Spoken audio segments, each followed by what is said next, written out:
Dr. Arthur Duperrault had long dreamed of taking his family sailing across the azure seas of the Bahamas. On November 8, 1961, he made his dreams come true. Arriving at Fort Lauderdale with his family, they hired both the Bluebell, which was a two-masted sailboat, and Captain Julian Harvey, who was a former Air Force pilot and experienced sailor. It was supposed to be an opportunity for them all to relax and have fun, but none of them could have prepared for the nightmare that was about to unfold. This is the terrifying true story of Terry Jo Duperrault, the girl who was orphaned at sea.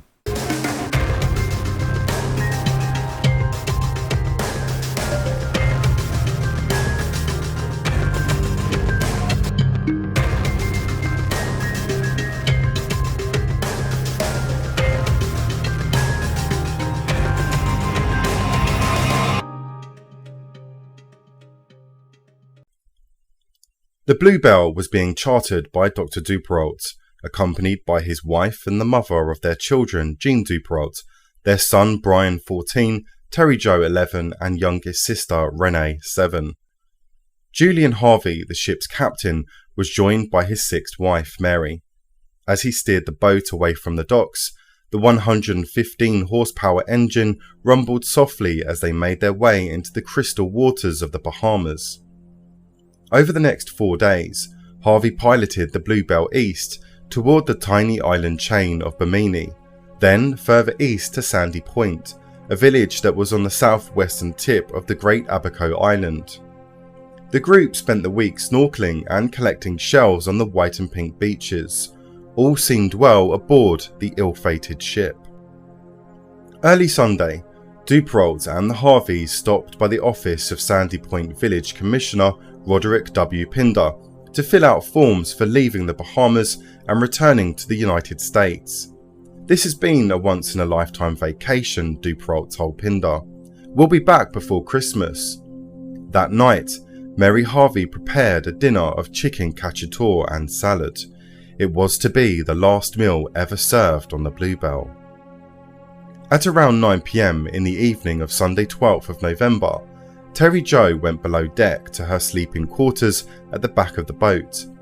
During the night, she was abruptly awoken by screams from her brother, who was yelling for their father to help him. She also heard running and stamping noises.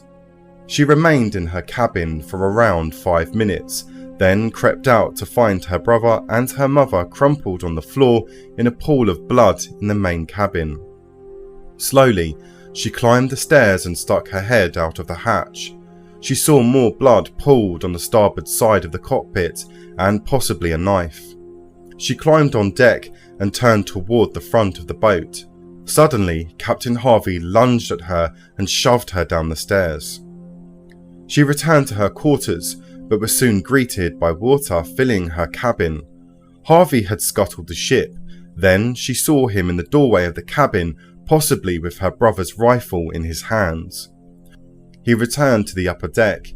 At this point, Terry Jo knew she had to abandon the cabin. She called out to him, asking him if the ship was sinking. "Yes," he screamed at her. She could see the boat's dinghy and rubber life raft were floating in the sea on the port side of the cabin. For some reason, he told her to hold on to the ropes tied to the dinghy. She was too numb from shock to hold on and let the rope slip through her fingers. The dinghy slowly drifted away from the sinking Bluebell. Harvey jumped overboard to catch it. Terry Jo watched him swim after the dinghy as he disappeared into the night.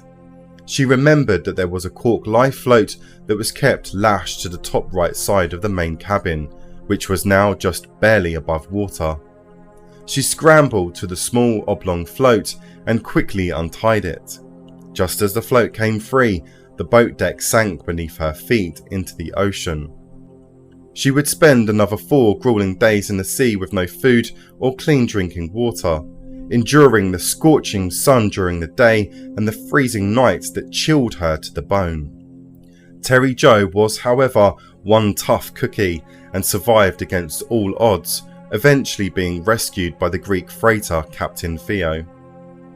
So, what exactly happened to Julian Harvey, and what made him murder the ship's crew but allow Terry to survive. Mary Harvey had a double indemnity insurance policy which Julian wanted to cash in. He hatched a plan to kill her on the trip. Investigators theorised that he would probably claim that she went overboard and drowned. Dr. Duperrault had witnessed Harvey killing Mary, which meant he had no choice but to kill the others in order to keep his secret. It is believed that she survived the encounter, as Harvey believed she would end up going down with the sinking ship.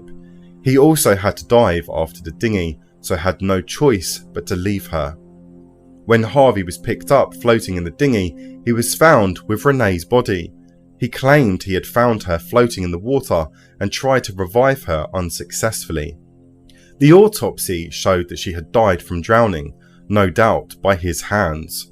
During an inquest being held to determine what happened, he excused himself when he was informed of Terry Jo's rescue.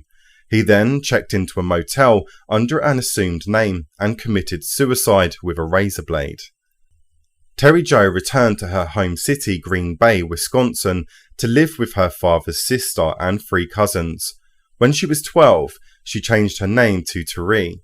Nearly 50 years later, in 2010, Terry finally revealed the details of the night her family was killed and her days spent drifting in open water in the program Alone, Orphaned on the Ocean.